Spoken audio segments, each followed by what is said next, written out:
Here's a sobering statistic. Every 2 minutes, someone in the U.S. is sexually assaulted. Awareness is key to prevent it from happening. Drew and Danielle Serrano from East Coast Training Systems are here along with Tracy DiGiancarlo with the group Jane Doe No More. They're teaming up to raise awareness as well as demonstrating some self-defense techniques. Welcome all of you for being here. Tracy, right off the bat, I want to ask you, tell me a little bit about the partnership with Jane Doe No More.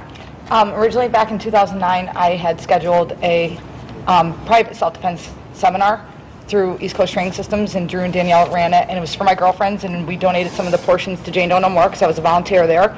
And I actually liked the class so much I became a student of theirs, and Drew and Nora, mainly from Jane Doe No More, found the class extremely beneficial, and they worked together to start spreading it all across Connecticut and into New York. And in 2012, it's actually going to be one of their primary focuses of Jane Doe No More. Well, that's terrific. And I mean, I sat in on a program and I thought it was incredible also, so I'm happy you guys are here on Connecticut Style. Tell me a little bit about Escape Alive.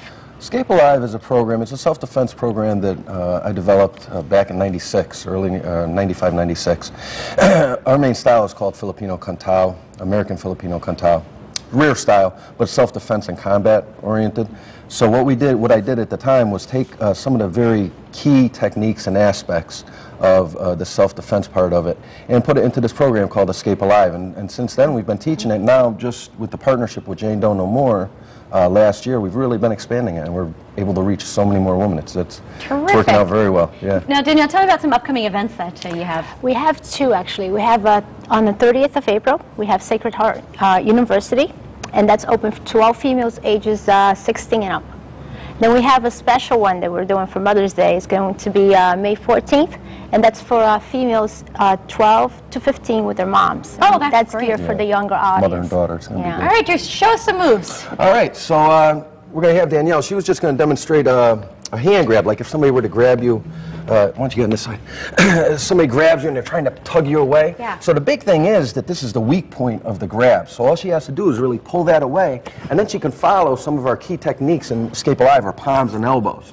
So if she does it again, she pulls away, palm and elbow, boom, right there. Ooh, all right? okay. So now say that guy's really strong and he can't get away. You can always lead with one of our other key techniques, which is a snap kick right to the groin. And groin's a hard thing to protect unless they're wearing a cup. Want to aim for the groin? I guess that'll... So it's a quick kick to the groin. Now she can pull out easier and follow with that palm and elbow. And she could also do, as she was going to do, a knee at the end. All right? And at that point, run off? Yes. After he's down on the ground, right? Take off out of there. The main goal of this Escape Alive is to get away. That's why I named it that back in '96, because you don't want to stay there and fight. The longer a confrontation or a situation continues, the more likely both people are going to get hurt. So you want to just do what you have to do and get out. Take off. Yeah. I mean, the biggest thing we teach in Escape Alive in the beginning is awareness.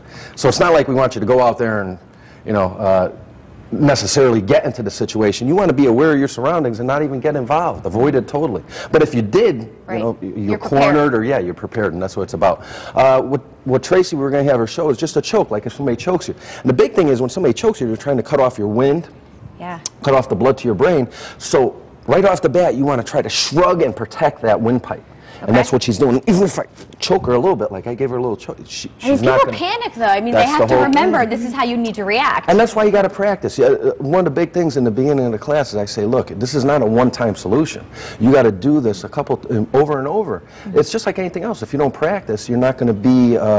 you're not going to be efficient at it, and when it comes time to use it, you're not going to be able to do it. So it's something you got to practice. So if she shrugs now, try it again. When she shrugs, the first thing she wants to do is make sure she can, once you get on this side, she can breathe by pulling her arm down, or pulling my arm down and striking me. Ah, right and then in the she face. could follow, and then she could follow with a kick. Okay. I'm sorry. Yeah, try it again. There you go. All right, guys, we're running out of time, but we just have to give a special shout out to Brush and Floss Dental Center for bringing us our health and fitness segments each week. I'm learning a lot. All right. Why don't we see if you could do a technique, actually? I think we're going to have to do this right after the break here, but...